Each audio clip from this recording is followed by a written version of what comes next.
Welcome to World News. This is Jyoti. Let's dive into the details. President Donald Trump sidestepped a direct answer when asked if he would consider pardoning Ghislaine Maxwell, the former girlfriend of Jeffrey Epstein. Responding to the question, Trump said he would take a look at it and planned to speak to the DOJ. Regarding the matter, the comment came during a border discussion in which hip-hop mogul Saint Diddy Combs had requested a pardon. The remarks have stirred fresh debate over presidential pardon powers and the political implications of such decisions. Today, Mr. President, and the Supreme Court is back in session. Yeah. They rejected today an appeal by Ghislaine Maxwell to overturn her conviction. That means her only chance at getting out of prison is a pardon from you. Is that something you're open to? Who are we talking about? Ghislaine Maxwell. I haven't heard the name in so long. I can say this, that I'd have to take a look at it. I would have to take a look. Did they reject that? She wanted to appeal her conviction. And what happened? They said that they were not going to hear her appeal. I see. Well, I'll take a look at it. I will speak to the DOJ. I wouldn't consider it or not consider it. I don't know anything about it. So, but I will speak to the DOJ. Why would she be a candidate for clemency, sir? I don't know. I mean, I'd have to speak to the DOJ. I'll look at it. I have a lot of people have asked me for pardons. I call him Puff Daddy has asked me for a pardon. But she was convicted of child sex trafficking. Yeah, I mean, I'm going to have to take a look at it. I have to ask. I didn't know they rejected it. I didn't know she was. Today, Mr. President, and the Supreme Court is back in session. Yeah. They rejected today an appeal by Ghislaine Maxwell to overturn her conviction. That means her only chance at getting out of prison is a pardon from you. Is that something you're open to? Who are we talking about? Ghislaine Maxwell. I haven't heard the name in so long. I can say this, that I'd have to take a look at it. I would have to take a look. Did they reject that? She wanted to appeal her conviction. And what happened? They said that they were not going to hear her appeal. I see. Well, I'll take a look at it. I will speak to the DOJ. I wouldn't consider it or not consider it. I don't know anything about it. So, but I will speak to the DOJ. Why would she be a candidate for clemency, sir? I don't know. I mean, I'd have to speak to the DOJ. President Donald Trump's plan to deploy National Guard troops to Democratic-led cities such as Chicago and Portland has sparked a legal showdown over the limits of presidential authority. National security law experts warn that such actions could face significant constitutional hurdles, particularly around federal intervention in state matters without consent. The move comes amid rising tensions between the White House and local governments, many of which oppose federal involvement in their law enforcement operations. Legal analysts suggest that any deployment without state approval could trigger court challenges testing the boundaries of executive power in domestic affairs. Illinois leaders are suing to stop President Donald Trump from sending National Guard troops to Chicago, escalating a clash between Democratic-led states and a Republican administration pursuing a federal crackdown on crime and illegal immigration. Previously, in the last 9 presidencies combined, not including Trump 1, presidents have deployed the National Guard domestically for civil unrest in a grand total of 2 cases. Federal judges have also stepped in, like Karen Immergut, who was appointed during Trump's first term and recently blocked National Guard deployments to Portland, Oregon. There are lawsuits in California, Oregon, D.C., and now Illinois, pushing back on the grounds that these deployments are not only out of step with tradition and principles, they are illegal. And they're illegal because Trump is relying on a little-known law. It's 10 U.S.C. 12406. This law, known as the Posse Comitatus Act, prohibits military enforcement of domestic law, which is done by civilian agencies. One exception is the Insurrection Act of 1807, which allows the president to deploy troops during invasions, rebellions, or when local authorities can't maintain order. And that's a high bar. It can't just be the case that there are some incidents of protesters breaking the law, throwing things, obstructing vehicles. That's not sufficient because that is the kind of thing that civilian authorities can and do handle all the time. So it really has to be a very high level of violence or obstruction before it's appropriate to invoke this law. And this law, the Posse Comitatus Act, is one of the most important protections that we have for democracy and individual liberty in this country. It is what stops the president from using the military as a domestic police force. It can become a very powerful tool of oppression and tyranny, and at a minimum, using the military to police American citizens. Illinois leaders are suing to stop President Donald Trump from sending National Guard troops to Chicago, escalating a clash between Democratic-led states and a Republican. Mexican President Claudia Sheinbaum addressed thousands in Mexico City during her State of the Nation speech, firmly rejecting foreign interventionism and asserting the country's right to independent decision-making. Sheinbaum expressed her confidence in securing favorable trade agreements with the United States and other global partners, emphasizing cooperation without compromising sovereignty. Her remarks highlighted Mexico's economic resilience and commitment to regional diplomacy. The president also touched on domestic priorities, including infrastructure, social programs, and national unity. The crowd responded with enthusiasm, signaling strong support for her administration's direction and vision. The Nobel Assembly at Karolinska Institutet has today decided to award the 2025 Nobel Prize in Physiology or Medicine jointly to Mary Branco, Fred Ramsdell, and Shimon Sakaguchi for their discoveries concerning peripheral immune tolerance. Biotech company Celltech Science in Bothell University in Japan.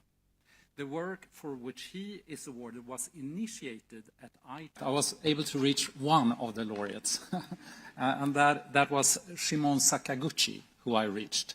Unfortunately, I wasn't able to reach any of the other two. They are probably, we have their phone numbers, but they're probably on silent mode, and I asked them to, if they have a chance, call me back. The Nobel Assembly at Karolinska Institutet has today decided to award the 2025 Nobel Prize in Physiology or Medicine jointly to Mary Branco, Fred Ramsdell, and Shimon Sakaguchi for their discoveries concerning peripheral immune tolerance. Biotech company Celltech Science in Bothell University in Japan. The work for which he is awarded was initiated at IT. I was able to reach one of the laureates, and that was Shimon Sakaguchi, who I reached. Unfortunately, I wasn't able to reach any of the other two. They are probably, we have their phone numbers, but they're probably on silent mode, and I asked them to, if they have a chance, call me back. The Nobel Assembly at Karolinska Institutet has today decided to award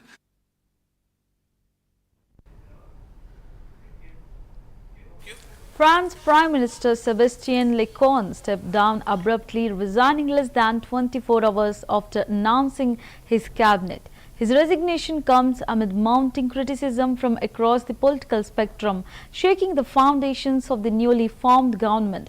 Lecornu had only been in office for a few weeks, making his departure one of the shortest tenures in French political history. The move has triggered a wave of uncertainty, with opposition leaders calling for immediate action to restore stability. Analysts warn of a deepening political crisis as the country grapples with the leadership turmoil. Lecornu stated that his decision was made in the interest of national unity and institutional integrity. The Élysée Palace is now under pressure to swiftly appoint a successor and regain public confidence.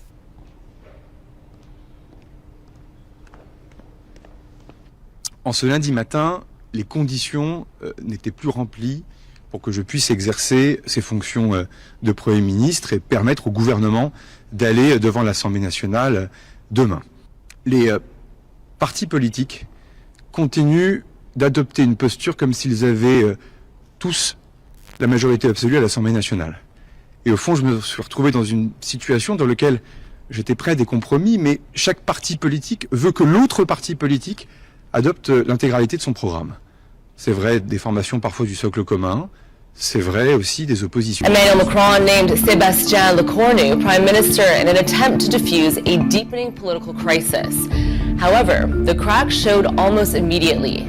Yesterday evening, Lecornu unveiled his cabinet, which was nearly identical to his predecessor. Members of several parties called out Lecornu, expressing criticisms and doubts about a lack of change. Je l'appelle à dissoudre l'Assemblée nationale, car nous sommes au bout du chemin. Et il n'y a pas de solution, il n'y en aura pas plus demain, et par conséquent, la seule décision sage dans ces circonstances est prévue par la Constitution de la Ve République, c'est d'en revenir aux urnes et que les Français donnent une direction au pays. Il faut donc, pour répondre à cette situation, aller au cœur du problème, c'est-à-dire en revenir au peuple, c'est-à-dire mettre en cause la légitimité du président de la République dans les formes que notre démocratie parlementaire permet. Je me répète, dans les formes institutionnelles dont nous disposons. Quelles sont-elles? Il y en a une, la destitution du président de la République. Trois solutions sont devant le chef de l'État. La démission. Former NFL quarterback Mark Sanchez is facing serious legal trouble following a weekend incident in Indianapolis. Authorities have charged Sanchez with a felony battery involving serious bodily injury, adding to existing misdemeanor charges related to the same event. The arrest has drawn attention due to Sanchez's high-profile sports career, and officials are continuing their investigation into the circumstances surrounding the altercation. Legal experts say the felony charge could carry significant consequences if convicted, including potential prison time. Sanchez has not yet made a public statement regarding the allegations, and court proceedings are expected to begin soon. The probable cause outlines kind of the initial nature of that dispute. We are literally talking about people fighting over a parking space, or a dispute about where people are parking, and it resulted in someone receiving just incredibly significant injuries. Where this incident took place was an area of the city which was very well covered by surveillance footage. There are multiple angles of surveillance footage which capture the events that occurred. I cannot say enough good things about the work that took place at IMPD. There was a ton of information to sift through and gather. Did an excellent job of acquiring that information. And as a consequence of that effort, we received an amended or an additional probable cause affidavit this morning. Again, this is something that happens in virtually every case here in Marion County. And with that additional information, we have added more serious charges against Mr. Sanchez. At this point in time, we have filed a felony charge, a level 5 felony of battery involving serious bodily injury, which contains a penalty of 1 to 6 years. One of the things that I want to stress to everybody is that we are still in the early stages of this investigation. Chief and his team have a number of search warrants that are still outstanding. They're still tracking down additional information. Well, I want to be clear about this. I don't care who you are. I don't care what you do for a living. I don't care where you live. If you come into our city, commit violence, we will use all the tools at our disposal to hold you accountable. Authorities in Maine have launched an investigation into a startling claim that approximately 250 unmarked ballots intended for use in the upcoming November election were discovered inside a women's Amazon delivery. The ballots were reportedly found mixed in with her order, prompting immediate concern and scrutiny from election officials. While the ballots were unmarked and unused, the incident has raised questions about ballot security and distribution protocols. Officials are working to determine how the ballots ended up in the package and whether any breach of procedure occurred. The investigation is ongoing with the state authorities, emphasizing the importance of maintaining election integrity. On Tuesday, the City of Ellsworth received 2 boxes of absentee ballots, as planned. One of those boxes did not contain 5 packets of ballots totaling 250 ballots. They were missing. The Ellsworth Clerk's Office did exactly what we always instruct clerks to do. They notified the Elections Division of the missing ballots, initiating protocols that the Election Division always follows to reach out to our partners, including the printer and authorized carrier, to investigate what happened. Also on Tuesday, as publicly reported, an unnamed woman in Newburgh, Maine, allegedly received 5 packets of Maine absentee ballots in an Amazon box. As soon as we became aware of that situation, I directed my Secretary of State's Law Enforcement Division to investigate.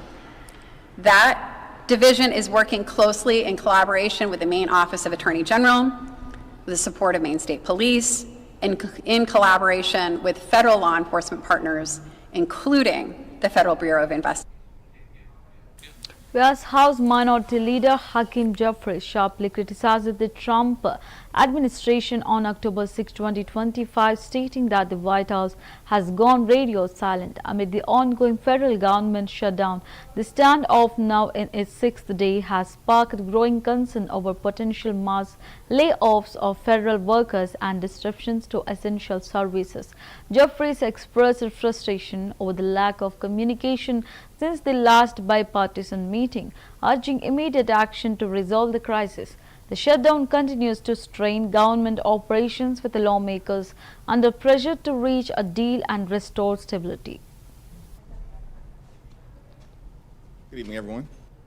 House and Senate Democrats have consistently made clear that we will sit down with anyone at any time and at any place, either here at the Capitol or over at the White House, to reopen the government, to enact a bipartisan spending agreement that actually meets the needs of the American people, and to address the Republican health care crisis. Well, the White House has gone radio silent since the Oval Office meeting last Monday, and neither Leader Schumer or myself have heard a word from the administration about resolving this issue, making clear to us that the White House wanted to shut the government down, to continue the chaos that they've been inflicting on the American people since day one of this presidency. How do you answer that response from the Speaker to your challenge to debate him on the House floor in prime time? Well, Mike Johnson and I, have a very open and candid and forward-looking relationship, and that will continue. But for the life of me, I can't understand. They don't want to defend their position privately. This is Republicans, extreme MAGA Republicans, and they don't want to defend their position publicly because their position related to gutting the health care of the American people and shutting down the government is indefensible. And we continue to give them every opportunity, every single opportunity, to explain themselves to the American people. Yet Republicans are on the run. That's why they're on vacation right now. That's why votes were canceled last week by Republicans in the House, and votes have been canceled this week. We're in the middle of a shutdown and a chaotic presidency. We are very serious about the issue of improving the quality of life of the American people, about canceling the cuts, lowering the costs, and saving health care. Very serious about it. And we've made that clear from the beginning. And now it appears that President Trump, the administration, even House Republicans, including Marjorie Taylor Greene, acknowledge that this isn't a fake issue, that we actually need to deal with the health care of the American people, the skyrocketing health insurance costs. 25 activists from the global Sumud flotilla arrived in Madrid and Lisbon on Sunday after being detained by Israeli authorities while attempting to reach Gaza by sea. Greeted by hundreds of supporters waving Palestinian flags and holding banners, the activists claimed they were mistreated during their detention, a charge Israeli officials have denied. The flotilla aimed to challenge the blockade on Gaza and raise awareness about the humanitarian situation. The return of the activist has reignited debate over maritime protest and the border Israeli-Palestinian conflict, drawing international attention to the activist allegations and the region's ongoing tensions. We are doing the bare minimum. What we are doing is not in any way, no one has to come to the rescue of Palestinian people. What we are doing is hearing and acting upon their calls for people all over the world to take action and end our complicity. The global Shamud flotilla was the biggest ever attempt to break Israel's illegal and inhumane siege by sea. And it is a story of global, international solidarity, of people stepping up when our governments fail to do so, of people saying that my leaders, so-called leaders who are supposed to represent me, who continue to fuel a genocide, death and destruction, they do not represent me. And this is a last resort, that this mission has to exist. It's a shame. President Donald Trump made a spirited appearance in Norfolk, Virginia on Sunday to honor the U.S. Navy's 250th anniversary. Despite the ongoing government shutdown, the event had the energy of a campaign rally with a patriotic music, cheering crowds and a strong military presence. Trump praised the Navy's legacy and its role in safeguarding American freedom, calling it a pillar of national strength. He emphasized continued support for the armed forces and vowed to prioritize defense funding. The celebration drew thousands, including veterans, service members and families. His remarks were met with enthusiastic applause, reinforcing his close ties with the military community.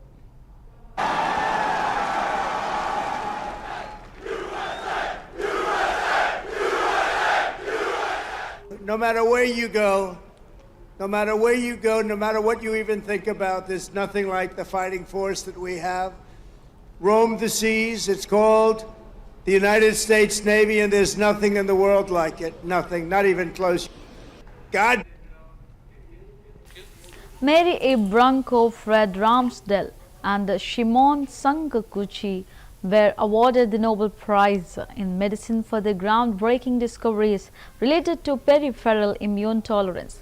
The research has significantly advanced our understanding of how the human immune system prevents attacks on its own tissues, a mechanism crucial in combating autoimmune diseases. The trio's work has paved the way for new therapies in immunology and has had a profound impact on medical science. Their findings have been hailed as a major leap in the field of immune regulation. The Nobel Assembly at Karolinska Institutet has today decided to award the 2025 Nobel Prize in Physiology or Medicine jointly to Mary Branco, Fred Ramsdell, and Shimon Sakaguchi for their discoveries concerning peripheral immune tolerance. Biotech company Celltech Science in Botha University in Japan. The work for which he is awarded was initiated at IT. I was able to reach one of the laureates, and that was Shimon Sakaguchi, who I reached. Unfortunately, I wasn't able to reach any of the other two. They are probably, we have their phone numbers, but they're probably on silent mode, and I asked them to, if they have a chance, call me back. The Nobel Assembly at Karolinska Institutet has today decided to award the 2025 Nobel Prize in Physiology or Medicine jointly to Mary Branco, Fred Ramsdell, and Shimon Sakaguchi for their discoveries concerning peripheral immune tolerance. Biotech company Celltech Science in Botha University in Japan. The work for which he is awarded was initiated at IT. I was able to reach one of the laureates, and that was Shimon Sakaguchi, who I reached. Unfortunately, I wasn't able to reach any of the other two. They are probably, we have their phone numbers, but they're probably on silent mode, and I ask them to, if they have a chance, call me back.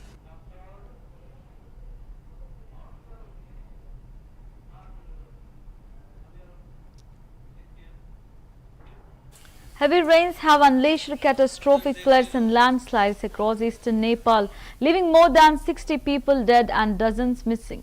At least 44 fatalities have been confirmed in Nepal, where entire villages have been swept away and remote mountainous regions remain cut off. Rescue teams are racing against time to reach stranded communities as rivers overflow and infrastructure collapses under the relentless downpour. The disaster has triggered a humanitarian crisis with homes, farmland and livelihoods destroyed. Authorities are bracing for continued rainfall and urging caution while international aid efforts begin to mobilize in response to the devastation.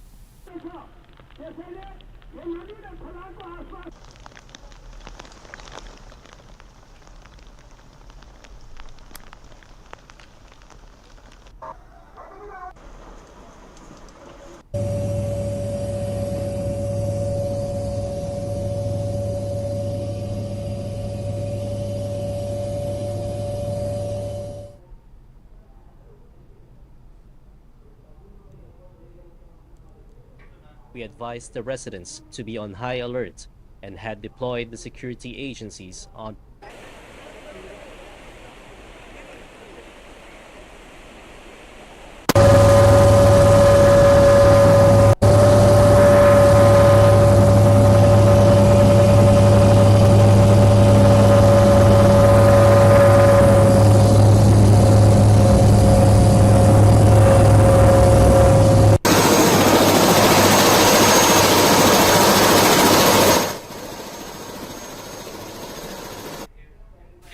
Hundreds of hikers trapped by a sudden snowstorm on the slopes of Mount Everest in Tibet were being assisted by rescue teams and local villagers. Chinese state media reported late Sunday about 350 hikers managed to reach a designated meeting point in Tingri County, where emergency personnel coordinated evacuation efforts. The snowstorm struck popular tourist campsites, leaving many stranded in freezing conditions. In a remarkable show of solidarity, villagers climbed the treacherous terrain to aid rescue, braving harsh weather to deliver supplies and guide hikers to safety. Authorities are continuing operations to locate and assist those still trapped. 洞里面一动不动，准备走了，今天一定要翻下去，不然就得死在这里。睡袋什么都打湿完了，帐篷也坏了。唉，刘他们也要下去是吧？也要下去是吧？下那个村子里。就是。加油，六六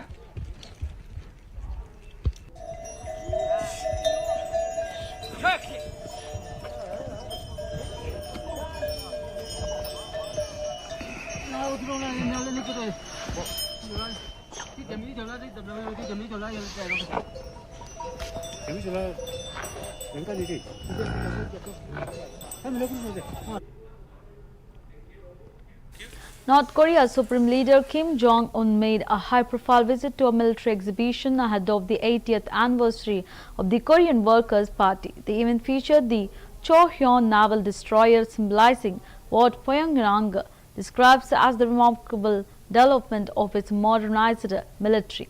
The exhibition, held annually, serves as a showcase of North Korea's strategic advancements and defense capabilities. Kim's presence underscored the regime's emphasis on military strength and national pride. The visit comes amid heightened regional tensions and global scrutiny of North Korea's defense posture. Officials hailed the display as a testament to the country's technological progress. 께서는 조선인민군 해군 명예위병대 대장의 영접 보고를 받으시고 영예의 군기와 명예위병대를 사열하셨습니다. 김정은 동지를 조선인민군 해군 사령관 박광섭 해군 상장을 비롯한 해군의 주요 지휘관들이 다함 전체 참가자들은 새시대 해군력 강화의 비약 상승기를 박신선 해군 명예위